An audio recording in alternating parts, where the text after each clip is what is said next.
E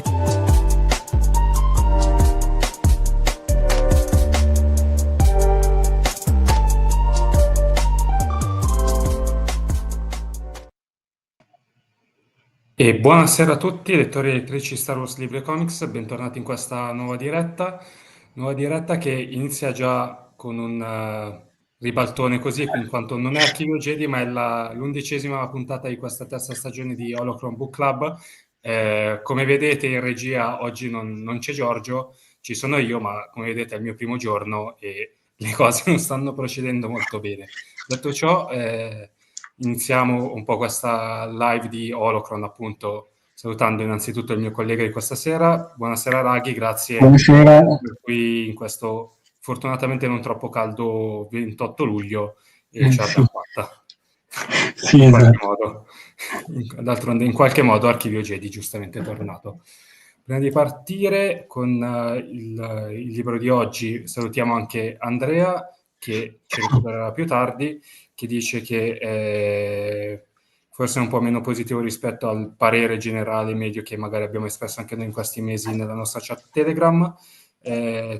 Tuttavia è una media di romanzo che gli andrebbe bene, visto che comunque, come dicevamo anche pochi giorni fa quando abbiamo ripubblicato la recensione del romanzo, è comunque una media piuttosto alta rispetto agli altri romanzi usciti fino ad ora, tolti quelli di Alta Repubblica.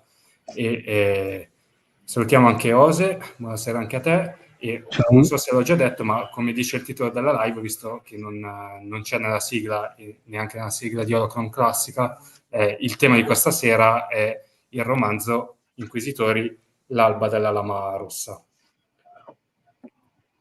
Sì, il titolo è sempre un po' dubbio, no?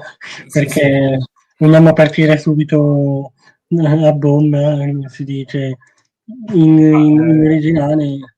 Sì, partiamo un attimo. Allora, il romanzo uscito in realtà anche, cioè, oggi è proprio una live di Holocron così un po' sui generis, perché il romanzo in realtà è uscito a inizio luglio e come sapete, se seguite Holocron più attivamente, ci seguite in questa serie di live, normalmente commentiamo la live, commentiamo il romanzo uscito il mese prima, quindi avremmo dovuto commentare un romanzo di giugno. Uscita di Inquisitori che inizialmente era prevista per giugno, poi in realtà è uscito il 3 luglio. Quindi noi ce ne siamo anche un po' fregati, anche perché al sondaggio che avevo messo qui sul canale YouTube avete risposto in molti dicendo che appunto eravate tra le uscite di luglio maggiormente interessati a Inquisitori, quindi ci sembrava una bella cosa, diciamo, farvi questo regalo e andare in live e commentare questo romanzo proprio a fine mese in modo che riusciste a leggerlo. Io poi ho fatto le 2 di notte per 2 settimane di fila, però ce l'abbiamo fatta almeno. Io gli avevo detto, ma Inquisitori romanzo, Inquisitori fumetto? Il dubbio ci è venuto anche più di una volta discutendone in chat, però sì. ovviamente vista la qualità dei 2 volumi siamo andati ovviamente col romanzo. Romanzo che è stato un po' una sorpresa quando è stato annunciato al New York Comic Con del 2022, il ritorno di Delilah Dawson, che ha fatto Phasma e Black Spire, più vabbè, forse qualche racconto da un certo punto di vista. Poi forse non mi ricordo se in Coda Phasma o in Coda Black Spire, soprattutto in Coda Black Spire mi pare ci sia un racconto aggiuntivo in una delle edizioni inglesi, però vabbè. Quindi il ritorno di Delilah, questo sicuramente ha aggiunto qualche filo di attesa in più, perché insomma comunque Black Spire e Phasma erano 2, diciamo, dei romanzi più apprezzati, diciamo Phasma inerente alla appunto Black Spire più del trilogia sequel post-end. Adesso non ricordo Black Spire quanto fosse ambientato, ma credo fosse anche dopo Phasma. Di fatto è il sequel di Phasma. Infatti, ok, ricordavo questa cosa poi non avendoli letti. Quindi comunque Delilah con quei 2 romanzi si è fatto un certo nome, quindi quando è stato annunciato questo c'era appunto una certa attesa di questo romanzo. Un'attesa, Raghi, tu che l'hai letto e l'hai recensito, credo che ne fosse valsa la pena, e dici un po' il tuo commento generale. Sì, più che altro, diciamo, all'annuncio è rimasto un po' basito, più che altro, ma penso che chiunque lo sia ancora oggi vedendolo, scoprendone dell'esistenza, diciamo, perché è un personaggio della quale non sapevamo, o anche dei quali, poi ci arriveremo, non sapevamo nemmeno il nome fino all'uscita del romanzo. Mm, Né diciamo un nome proprio né il nome da inquisitori. Mm, un personaggio completamente secondario, probabilmente, senza alcun dubbio, creato da Sone Camuncoli solo per far vedere un rage bait di Vader praticamente, che si prende male e ammazza gli inquisitori, di fatto obbligando la costruzione della fortezza di Vader perché, diciamo, come posso dire, così che lui possa avere un proprio parco giochi personale, di fatto.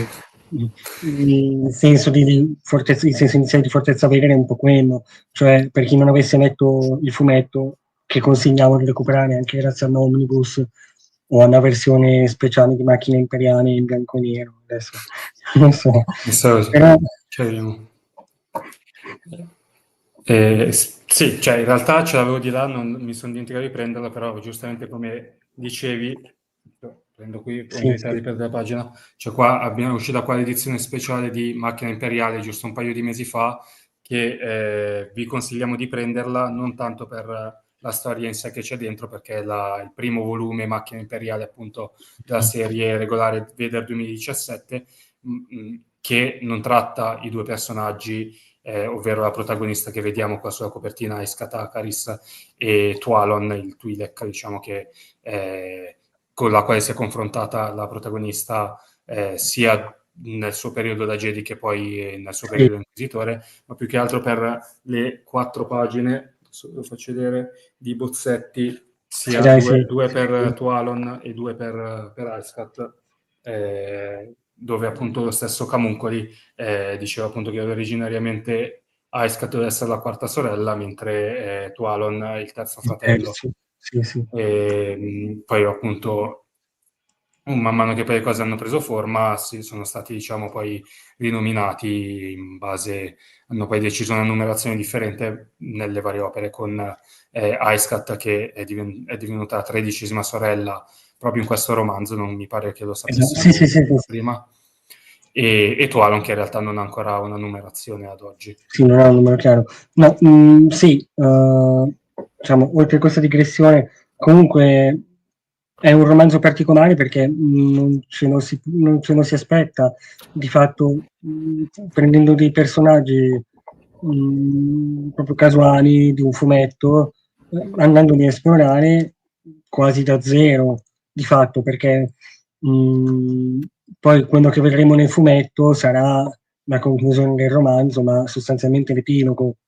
Sì, esattamente, le ultime 15 pagine del romanzo. Io oggi ho ripreso in mano i numeri dove li vediamo, ed effettivamente li vediamo letteralmente per tutto il 19° numero e metà del 20° numero della serie di Vader 2017, fino a quando appunto, come dicevi, Vader li fa fuori, e poi in base, diciamo, al casino che ha combinato su Coruscant verrà spedito al suo parco giochi su Mustafar, cioè gli verrà data la possibilità di scegliere un parco giochi, e il 20° numero si conclude con Vader che reclamerà Mustafar, e poi inizierà veramente la narrativa di Fortezza Vader. Diciamo che vuoi anche un po' di interesse per il mondo, universo inquisitorio che mi ha sempre affascinato, vuoi anche la curiosità, sia il collegamento con Vader 2017 che adoro come serie, sia la curiosità di questo personaggio del quale non avevamo nemmeno mai saputo il nome, mi ha fatto leggere il romanzo quasi, adesso non mi ricordo se è appena uscito, ma comunque l'ho letto, mi ricordo, in Kindle, in lingua originale, quindi probabilmente verso l'uscita in lingua originale, ecco. E devo dire che la prima lettura è unica, in realtà, l'ho apprezzato abbastanza. Come diceva Andrea, secondo me, togliendo i romanzi Alta Repubblica, togliendo i romanzi Alta Repubblica che toglierei dal discorso per varie questioni, è uno dei migliori usciti di recente almeno, soprattutto tra quelli portati in italiano, ecco, perché magari anche Shadow of the Sith, che io personalmente non ho letto, so che è molto apprezzato, però in italiano non c'è. Ma guarda, proprio memoria un attimo di questa discussione qua che era uscita nei giorni scorsi nella nostra chat Telegram, ho ricercato oggi in giornata la lista dei romanzi usciti e praticamente dal 2021, tolti Alta Repubblica, non era appunto uscito granché, è uscito sì Shadows of the Sith, il terzo di Alphabet Squadron, il terzo della trilogia di Padme, Fratelli e Sì, Padawan Fratelli e The Living Padawan, Force. sì, Sì, sì. vado E un attimo poi a forse memoria, ma la abbiamo detto principessa e la questo. canaglia anche, Sì, forse. Principessa e la canaglia, esatto. Ecco, sì, diciamo che se devo pensare a questi, Inquisitor se la gioca sicuramente nei primi 3 posti, ecco. Sì, sono d'accordo. Poi c'è Pur magari Alphabet Squadron paradossalmente, che... pur avendo dei personaggi, cioè, di cui non te ne frega niente in realtà, però, riesce a costruirli comunque bene, nonostante non sia esente da difetti. Adesso la mia recensione mi era su 7,5, che non è un 10, però, cioè 7,5 se paragonato a le cose non Alta Repubblica che sono uscite, cioè diciamo che già che sono riuscito a finirlo e scrivere una recensione, considerando che The Living Force non l'ho neanche finito. Quindi no, ma Sì. sono onesto, cioè non sono neanche riuscito a finirlo, sono più o meno a metà romanzo ancora. Ma hai intenzione di riprenderlo così, giusto? Piccola Se esce curiosità. in italiano sicuramente, se non uscisse in italiano probabilmente se non dovessi avere niente da leggere andrei avanti con quello, ecco. Ok. Però Eh, non mi prende troppo. E un'altra cosa interessante è appunto il paragone, interessante l'uscita, l'avevo scritto forse anche nella recensione, però perché nel momento in cui ho letto quel romanzo avevo appena terminato la lettura, o comunque ero nel mezzo di una lettura anche di altri romanzi e fumetti di Alta Repubblica, come penso siamo un po' tutti costantemente. sì, da 4 anni a questa parte. Però diciamo, mi era piaciuto il parallelismo tra come Iskat veda i Jedi, poi non è che li vede lei così, sono un po' i Jedi nel periodo Guerra dei Cloni e quelli che vediamo nell'Alta Repubblica, cioè c'è proprio una differenza che è palese nell'ordine, nei Cavalieri Jedi stessi. Questa cosa qua, il fatto che sia riuscito, comunque sia uscito il romanzo nel pieno dell'Alta Repubblica è un po' qualcosa, diciamo, ti prende dal periodo di Alta Repubblica e ti ributta dentro le guerre dei cloni per farti vedere che è un po' la stessa cosa che fa Wayseeker, anche se Wayseeker lo fa in modo più transitorio, diciamo, perché comunque hai personaggi secolari, così, senza Sì. spoilerare Wayseeker. Mentre qua tu ti leggi magari Convergenza, non mi ricordo in che periodo fosse uscito, probabilmente durante la fase 2 o inizio della Eh, fase 3. Convergenza Sì, non mi ricordo che quando sia era uscito autunno, non ricordo se 22 o 23. Inquisitor, No, autunno 23. Almeno io l'ho letto nell'autunno 2023, beh, non era uscito, scusa, in italiano ovviamente. Inquisitor luglio 23. Quindi sì, più o meno Sì, eravamo... considerando che Convergenza a me sembra di averlo letto in italiano, in realtà, quindi Ok. più o meno. Ok. Mh, Eh, diciamo. bene. Sì, comunque Mhm. leggendo l'Alta Repubblica, poi leggi questo, ti prende, ributta nel periodo più recente dei Jedi. Questa cosa qua, secondo me, l'ho apprezzata, perché comunque è un parallelismo che magari è anche ricercato. Sì. E a proposito di Jedi, Guerra dei Cloni, tu, Raghi, l'hai sottolineato proprio come, diciamo, difetto del romanzo, ovviamente, Sì, sì, preso un po' con le pinze, perché ovviamente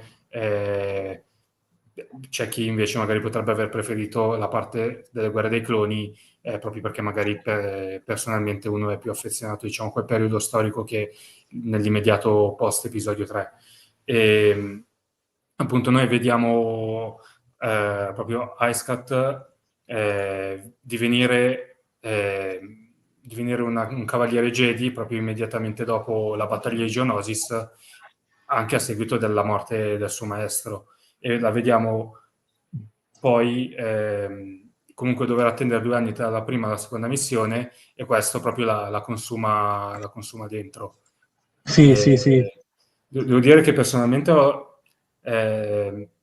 mi sono sentito un po' stanco, tra virgolette, ovviamente non stanco di leggerlo, però percepivo la frustrazione di Ascat in questi 2 anni, che si è trovata a far da badante, quando lei, dopo l'esperienza di Geonosis, era molto, diciamo, più carica per andare sul fronte.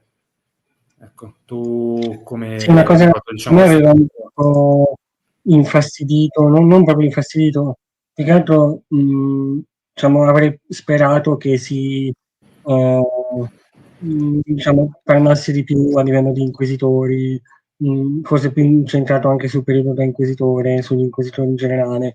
Ci vengono date molte informazioni rispetto a quello che sapevamo da prima del romanzo, cioè quasi nulla. Però secondo me, come purtroppo succede in molti romanzi canonici, si resta un po' sul vago. È una cosa che ultimamente stiamo vedendo succedere spesso. Si E, resta un po' troppo sul vago. Considerando che è uscito comunque molto prima anche magari degli episodi di Tales of the Empire dedicati a Varys, sì, per sì, dire. sì. Mhmm, che in realtà secondo me, sono una bella cornice se sommati, cioè, diciamo non vanno assolutamente in contrasto. Diciamo gli episodi di Varys ampliano il punto di vista sugli inquisitori e ciò che viene mostrato appunto anche nel romanzo.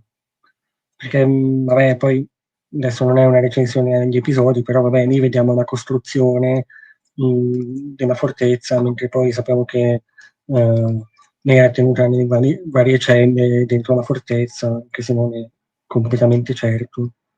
Quindi, secondo me c'è un filo conduttore, ecco, con gli episodi, con Rebels, con Jedi Fallen Order, eccetera. Mh, Sì, sì, sì, io concordo con te, ma anche secondo me già dalla scelta del soggetto vediamo come in questo periodo storico ormai i romanzi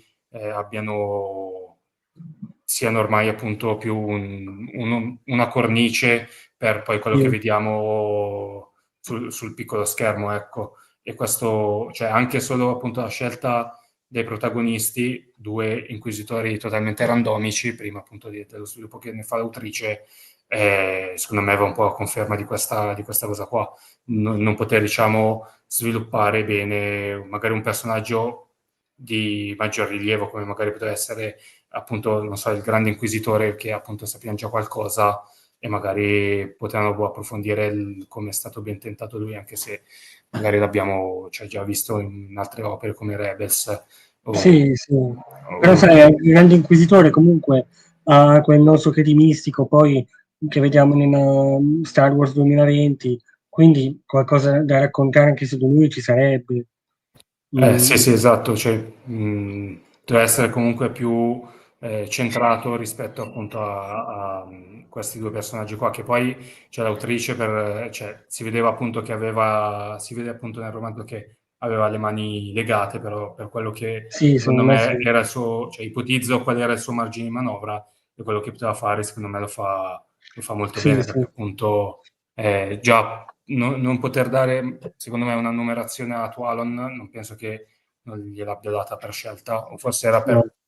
forse, non lo so, ripensandoci un attimo ci ripenso, perché comunque noi vediamo che Icecat si dà il numero, quindi di 13ª, proprio alla fine, diciamo, prima dell'epilogo, quindi magari è Sì, proprio però una scelta dell'autrice per il fatto che lei si assegni un numero e non far vedere, diciamo, il parallelismo con Tualon, ma probabilmente invece è una scelta. Però appunto, come dicevamo prima, sull'inquisitorio ci vengono dati tanti dettagli, ma nessun dettaglio veramente significativo che sì, sì, esatto. soddisfi la brama di conoscenza su un organo così importante per l'impero, ma in ogni Sì, che modo non molto all'esterno approfondito. sì, sembra un po' nebuloso. Più che altro in ogni opera vediamo un pezzettino che va a comporre in qualche modo un quadro generale, però non vediamo mai un quadro generale. Speravo che questo libro potesse fornirlo, non lo fornisce. O meglio, Sì, adesso è scomparso. Meglio, lo fornisce, ma più dal punto di vista dei protagonisti che dal punto di vista generale, appunto. Quindi un po' monco. E una cosa che mi è dispiaciuto è il fatto che appunto praticamente 2/3 del romanzo siano Mary Jedi che si lamenta di Jedi e poi alla fine diventa inquisitore. Quindi sì, i ragionamenti filano, capisci la sua progressione, perché lei si lamenti di Jedi, perché non voglia più essere tenuta a bada, tra virgolette, però avrei preferito magari stringere un pochino di più quella parte e poi vedere cosa, mh, cosa sarebbe successo dopo, ecco, diciamo così. sì, sì, Perché sì. è No, una ma cosa infatti io ho ripreso in mano... Stavi concludendo, scusami. no, no, dicevo, è una cosa che mi è dispiaciuta un po'. Sì, sì, no, io infatti prima della live ho ripreso in mano il romanzo, ho risfogliato, diciamo, il terzo atto dove appunto è nell'Inquisitorio e la vediamo appunto che ha prima il confronto con Palpatine, poi la battaglia con Vader, la battaglia con la settima sorella, poi va in missione sul suo pianeta d'origine e poi ritorna alla missione nella quale ritrova il suo vecchio compagno Padawan e il suo Sì, maestro, sì, il maestro del suo maestro, e sì, poi è esatto. già finito il romanzo. Cioè, quindi alla fine dell'Inquisitorio si vediamo sostanzialmente che quando non erano in missione si massacravano di botte tutto il tempo. Sì, sì, che poi E, torna con quanto visto in Vader 2017, con quanto visto nell'episodio su Barris, eh, eccetera.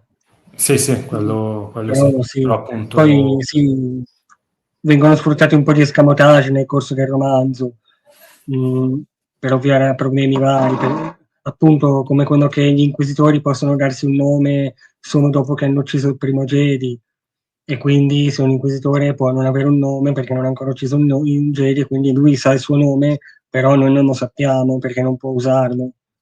Oppure vediamo lei che gira per una fortezza degli inquisitori, però vede degli inquisitori che non sa chi siano e non se lo domanda nemmeno. E quindi dice, ah, la fortezza era molto affondata, c'erano molte persone che andavano e venivano, però quelli che lei conosce, tra virgolette, sono gli stessi che conosciamo noi, cioè di fatto quelli di Rebels. E il sesto, che sono poi quelli di Vader 2017, ora che ci penso. Una cosa che abbiamo notato, diciamo una critica che secondo me è arrivata più di recente è stato il titolo in italiano, che è un po', diciamo, criticabile secondo me, ovvero inquisitori al plurale quando in originale è singolare e può creare confusione anche con diciamo, il fumetto, oltre a non essere del tutto corretto, secondo me. Può creare confusione col fumetto e oltre a questo anche il fatto di avere inizialmente come titolo com'è che era la, la- l'ascesa della spada rossa, mentre ora è la lama rossa, l'alba della lama rossa, con una copertina che mostra un titolo e un pagina prodotto che ne mostra un altro. Ho sentito di persone che non sono riuscite a ordinare il fumetto perché cercavano l'ascesa della spada rossa invece che l'alba della lama rossa. Ecco, magari qua un po' più di attenzione l'avrei messa. Ora è stato corretto anche sui vari siti, però fino a settimana scorsa non era corretto. Quindi sì. Al di là del sottotitolo, sì, non capisco il plurale nel sottotitolo, nel titolo principale, ovvero inquisitore e inquisitori. che poi a sua volta è la stessa cosa che abbiamo visto con Bloodline, che si chiama, se non sbaglio, Legami di sangue in italiano, ma Bloodline in originale sarebbe singolare. Boh. Non lo so. Secondo me poi un'altra cosa che aveva notato Lorenzo, che ha letto l'edizione italiana e che io non posso aver notato leggendo quella inglese, sono appunto un paio di errori di di adattamento grossolano,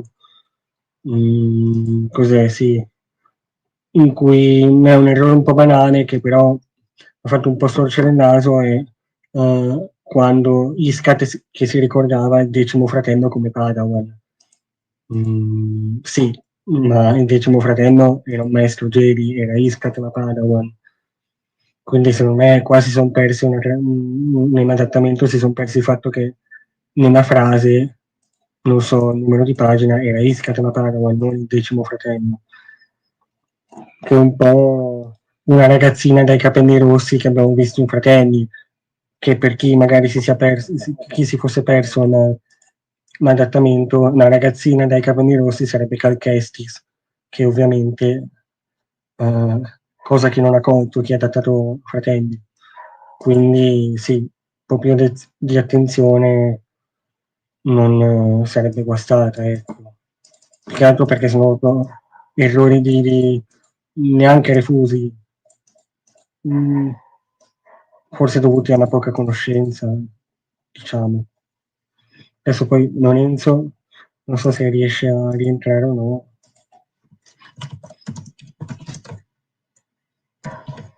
Provo a vedere.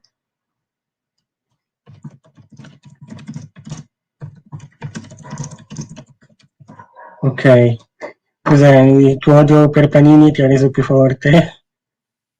In qualche modo. Grazie a Scienze Oscure e Clonazioni Segreti noti solo agli informatici forse sono tornato. Non per molto, ma spero di farcela e via. Sì, no, Stavo sentendo dal telefono che appunto riascoltando, stai sì, sì. parlando degli Sì, errori piuttosto che lasciare il buco, perché mi sono ricordato appunto il titolo, era una cosa che volevo già parlare, di cui volevo parlare. Poi, ricordandomi appunto gli screen che mi avevi mandato, penso fosse il caso anche di accennare a quelli, perché comunque, cioè, va bene tutto, però. Sì, sì, no, più che altro appunto come ti dicevo, più che quello che stavi dicendo del ruolo del 10° fratello, che appunto è molto più anziano rispetto ad Ascat, secondo me, come ti dicevo stamattina in chat, il problema diciamo più sulla traduzione, secondo me, è proprio i complementi di luoghi su Ah beh, Geonosis, anche, sì, sì, fanno sì, sì. riferimento a Geonosis e a Takodana, proprio, cioè, sbagliano proprio l'articolo, Sì, l'aggettivo. sì, sì.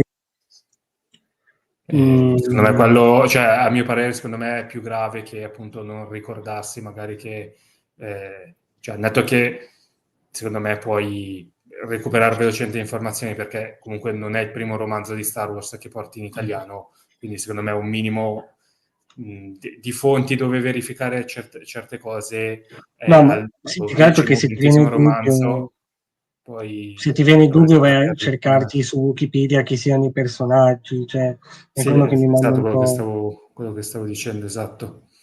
Eh, e appunto più che altro sbagliare e non rendersi conto che Geonosis è un pianeta, cioè lì non è neanche leggere i romanzi o leggere Mace Windu Jedi della Repubblica che è uscito nel 2017, è aver visto l'attacco dei cloni. E qui, Sì, ragazzi, ma più che altro secondo posta. me quello è più un problema a livello di italiano, nel senso che, si viene tradotto magari, quando dicono, non so come dire, tu pianeta, nel senso andiamo tu Geonosis, loro lo traducono con andiamo a invece che andiamo su, perché in inglese probabilmente lo dicono allo stesso modo. Adesso non so, si dovrebbe dire on Geonosis anche in inglese, però non mi ricordo esattamente come venga tradotto. Quello più che altro No, non si pongono nemmeno il problema, è quello il no, fatto. ok, però Cioè, ma non so come dire, sono d'accordo. che Geonosis sia un pianeta e non una città o un luogo, diciamo, un luogo su un luogo all'interno di un pianeta, lo sanno. Prima che secondo me non si pongono dubbio che dire a Geonosis piuttosto che dire su Geonosis sia un errore. E questo secondo me non si pongono Secondo proprio me, problemi. secondo me dovrebbero, ecco, è il motivo per cui ti No, beh, certo che disegnavo dovrebbero, però un'illustrazione stamattina. non so come dire, non lo vedono come un problema perché non se lo pongono. Sì, Cioè, non però vedo più. personalmente ritengo, cioè almeno poi magari sbaglio, dimmi te No, ovvio no, anche è tu, così. che cioè, un errore, una mancanza di conoscenza della lore di Star Wars, se stai traducendo Star Wars, è un errore grave, ma un errore di italiano, se il tuo lavoro è fare il traduttore, cioè, a mio parere può essere è un errore più grave. Cioè, non è il Sì, refuso che scrivi hai senza H quando intendi il verbo avere, quello ci può stare che anche nella rilettura uno su 400 pagine di romanzo ci può stare che ti possa sfuggire, sì, ma sbagliare quasi tutti i complementi di luogo quando ci sono riferimenti ai pianeti mm. non so come, cioè, non lo so. Sì, sì, sì. Poi mi spiace anche Secondo essere me, cattivo perché comunque il romanzo è buono e comunque a me le edizioni qua sì, sì, non Version sono Face male. di Panini mi piacciono tanto da quando hanno messo la copertina lucida, cioè con gli inserti lucidi, eccetera. Però sulle traduzioni secondo me ancora fanno un po' fatica, ecco. Sì, sì. No, più che altro sono queste cose qua, anche citavo prima, a parte i titoli, che vabbè, quelli, cioè, alzo le mani proprio. Non so. Ma no, ma perché magari c'è anche dietro, cioè se devi cambiare un titolo da singolare a plurale, io penso che dietro ci sia una scelta che magari noi non comprendiamo, ma che loro per qualche motivo hanno deciso di fare così. Non lo Sì, so. sì. Però ecco sì, queste cose qua, ma come anche il Decimo Fratello, come Cal Kestis, che in Fratelli è una ragazzina dai capelli rossi, cioè che sembra quasi da come viene scritto Pippi Calzelunghe. Mm, no, cioè, ma magari è anche colpa di Lucasfilm, che quando deve fare questi easter egg qua non fornisce delle note o delle indicazioni, non lo so, Sì, sì, però sì, magari sì, anche Lucasfilm magari potrebbe cioè, sì. segnalargli, ecco. E, Però sì, più che altro ecco, una cosa che sì, diciamo sì, secondo me anche Lucasfilm certi easter egg o cose potrebbe evidenziarne o mettere in grassetto proprio sottolineando, calcando con la matita rossa, perché è ovvio sì, che un adattatore non può conoscere tutto e sì, sì, o a meno qualche che la problema di casa editrice sconosciuto, abbia lo esatto. story group per ogni brand Mm. che gestisce, però ovviamente non è Sì, sì, una esatto. caratteristica. Quindi, cioè, è un errore, però boh. Sì, sì. Mm. Mentre quello sui Però, pianeti in effetti sì, è un po'. eh, tosto. Adesso volevo, non so, aggiungere qualcosa sulla protagonista e su, diciamo, il comprimario, perché Tualon non può essere Sì, sì. considerato un protagonista. Mm. Eh, person- Leggendo il romanzo mi sembrava tanto molto simile alla parabola di Anakin, Mh-mh. appunto proprio con tutta la frustrazione dovuta dall'ordine dei Jedi che aumenta con tutte le varie scelte sbagliate che gli fanno prendere, che prendono e con quei vari errori, insomma, Anakin si avvicina sempre di più al lato oscuro. Secondo me è un parallelismo che ci può stare, tuttavia con Icecat secondo me è ancora meno giustificabile, diciamo, di Anakin come caduta al lato oscuro, perché personalmente quando ho letto la prima volta quando è su Geonosis e poi tutte le altre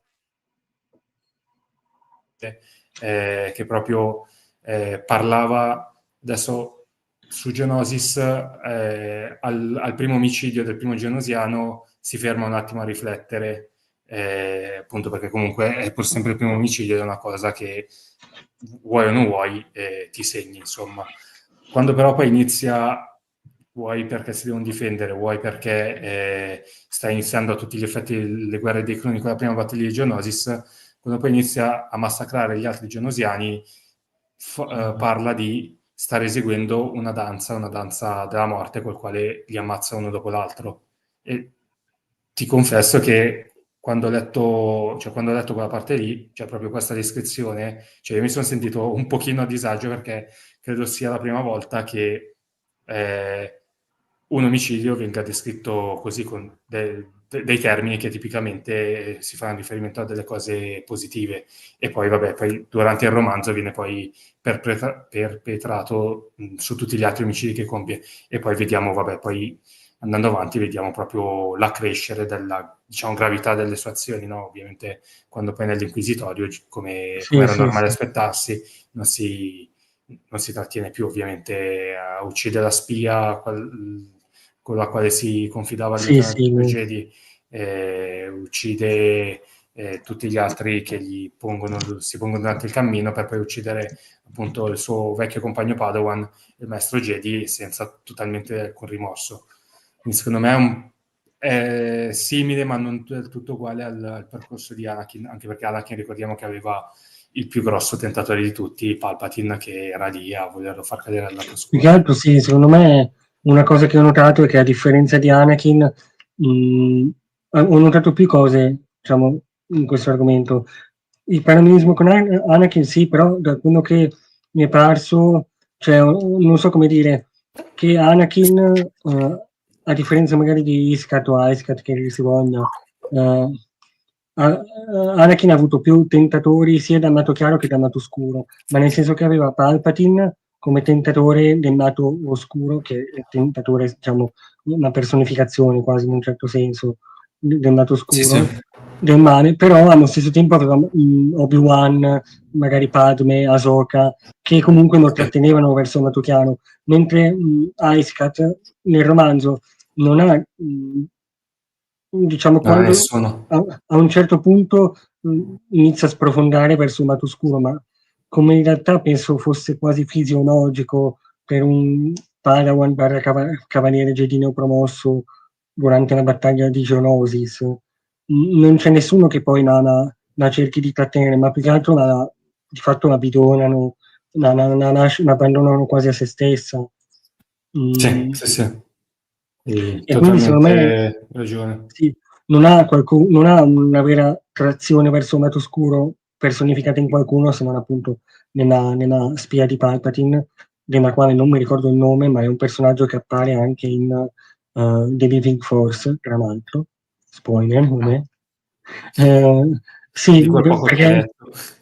no, perché quando i maestri Jedi devono partire per la missione di The Living Force, c'è questo qua che di fatto aiuta, non mi ricordo se qualcuno sa Tin a preparare l'astronave.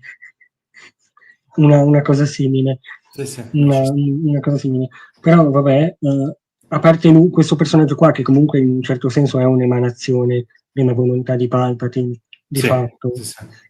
Però non c'è qualcuno di grosso che la spinga verso il lato scuro, come non c'è qualcuno che la trattenga verso il lato chiaro.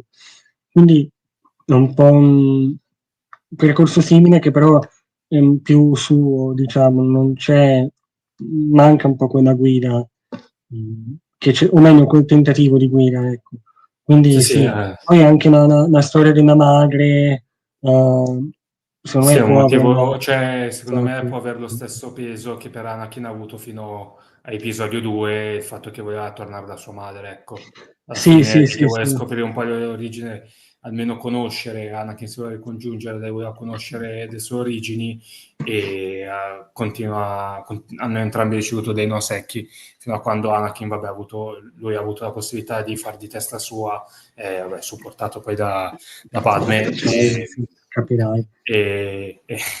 Mentre lei appunto nell'unico momento in cui l'hanno lasciata un attimo libera Esatto. Sì, anche col fatto che a adesso scoprire la cosa. sì, magari chi non ha letto, ci sta seguendo, che non ha ancora letto il romanzo, ma buone spoiler, vabbè.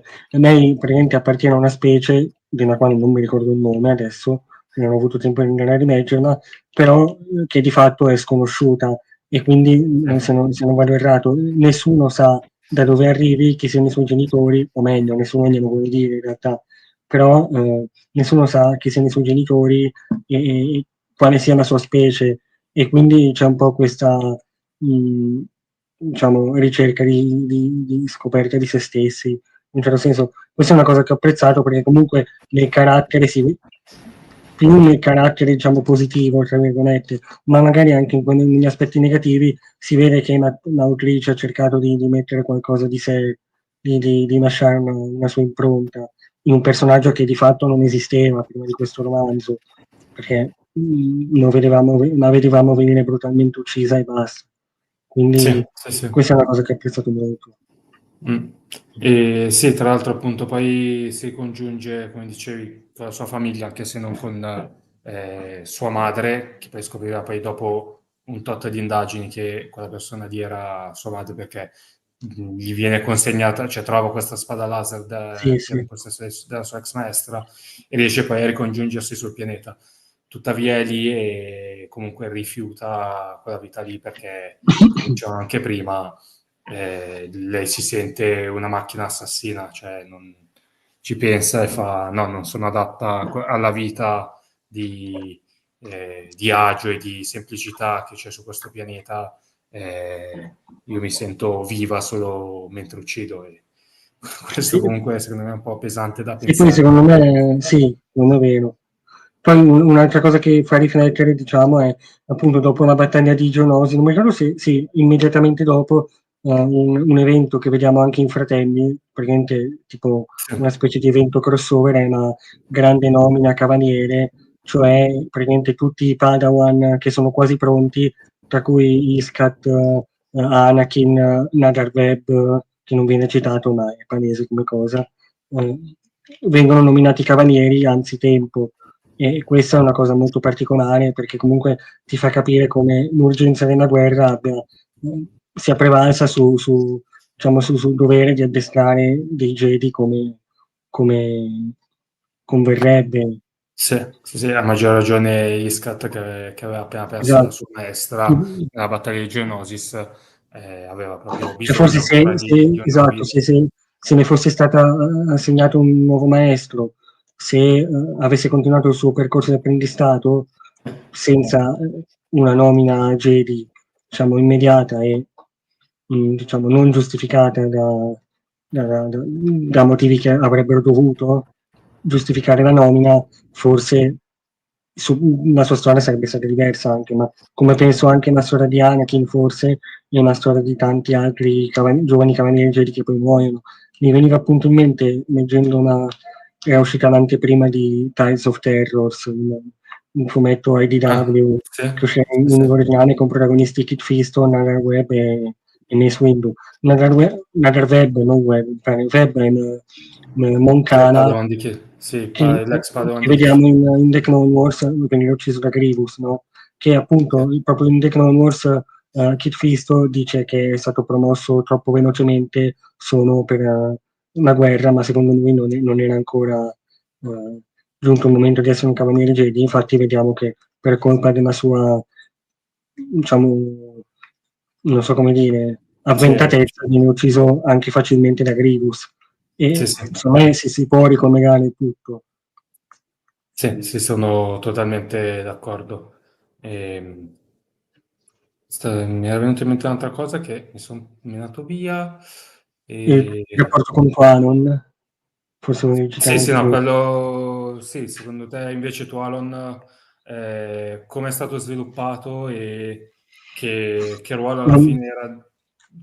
Io ho fatto un po' fatica a inquadrarlo perché non si sì, capisce bene anch'io. che rapporto abbia con Ice e quando iniziano a mettere le cose un po' in chiaro c'è poi il È salto troppo tardi. all'epilogo, ecco, esatto. Sì, sì, sì.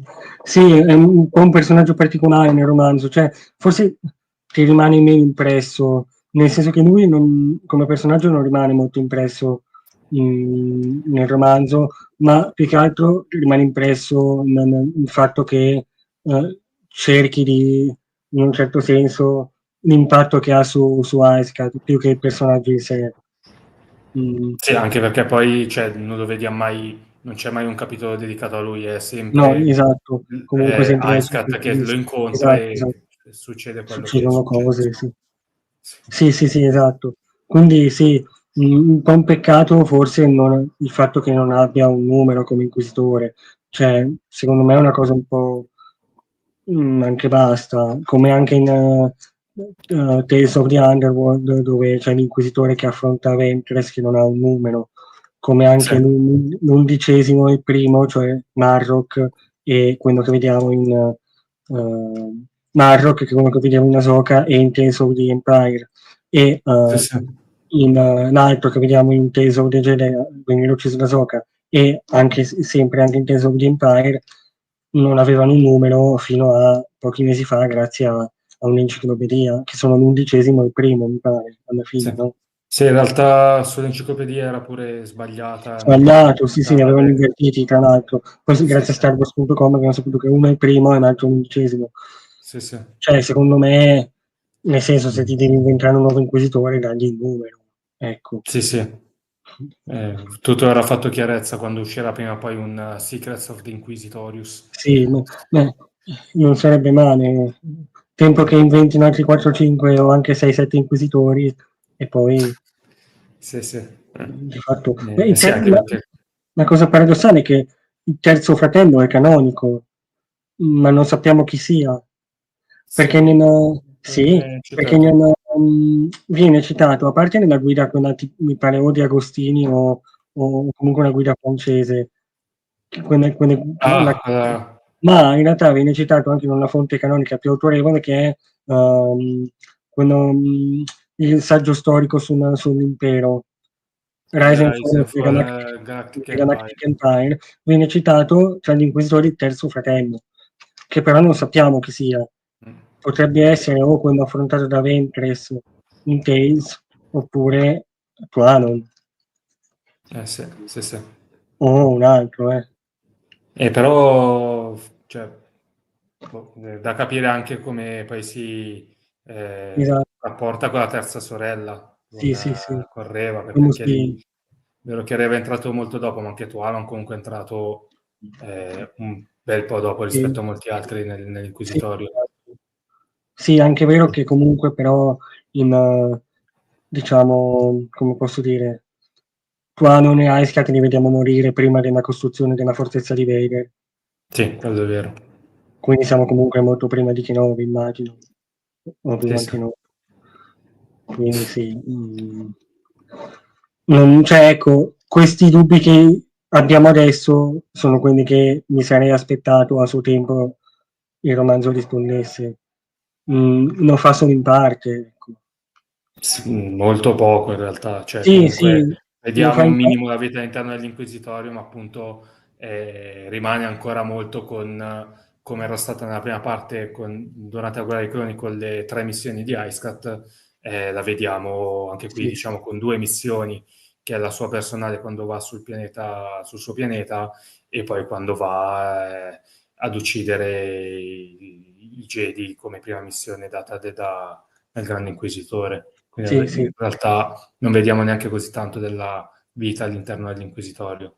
Che tra l'altro c'è un riferimento alla vecchia al videogioco di The Old Republic, mi sembra, Knights of the Old Republic, perché quando vanno tipo in un vecchio tempio Sith a un certo punto, no, in realtà credo ci sia un collegamento con Darth Revan, mhmm, che però non ho colto tantissimo, nel senso che, a KOTOR ci ho giocato tanto tempo fa, il romanzo l'ho letto tanto tempo fa, a Thor non ci ho mai giocato, quindi Mh-mh. però da quello che so in qualche modo il tempio Sith Inquisitor si va a collegare a Manak e a Revan. Quindi secondo me comunque è figo come collegamento, anche se poi non ho principalmente colto perché m'ha rivelato l'autrice, ecco. Mh. però Mm.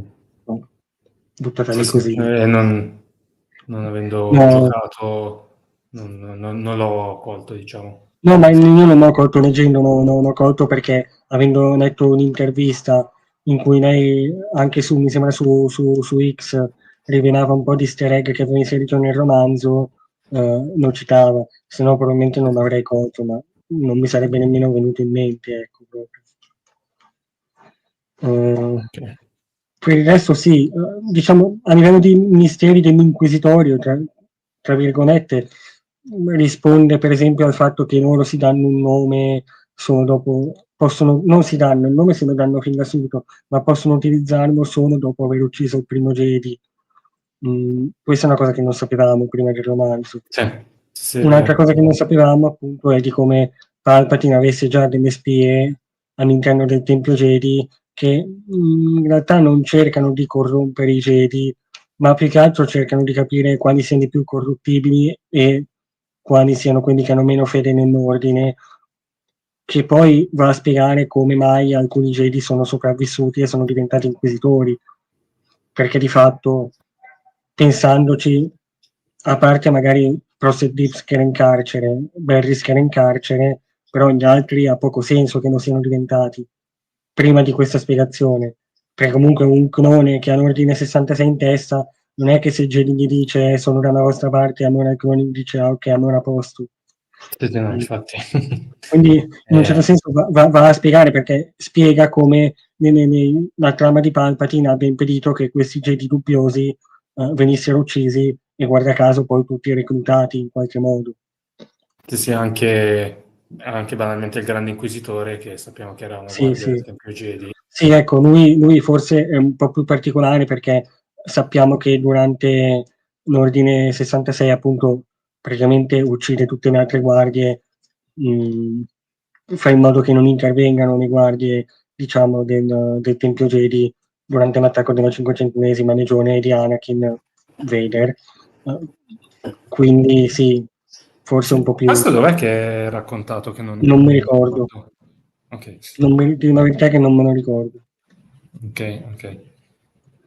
Va bene, io direi che nonostante i problemi tecnici ci siamo portati a casa un'oretta di live, quindi andrei in chiusura. Io ringrazio tutti voi del pubblico che ci avete seguito nonostante i frequenti problemi di questa sera e Raghi ringrazio anche te per aver anche Grazie a te. tenuto la live durante la mia assenza. Sì, vabbè, tanto ti ho riportato in vita con gli errori di traduzione, quindi Molto bene. ho alimentato una tua rabbia. Assolutamente.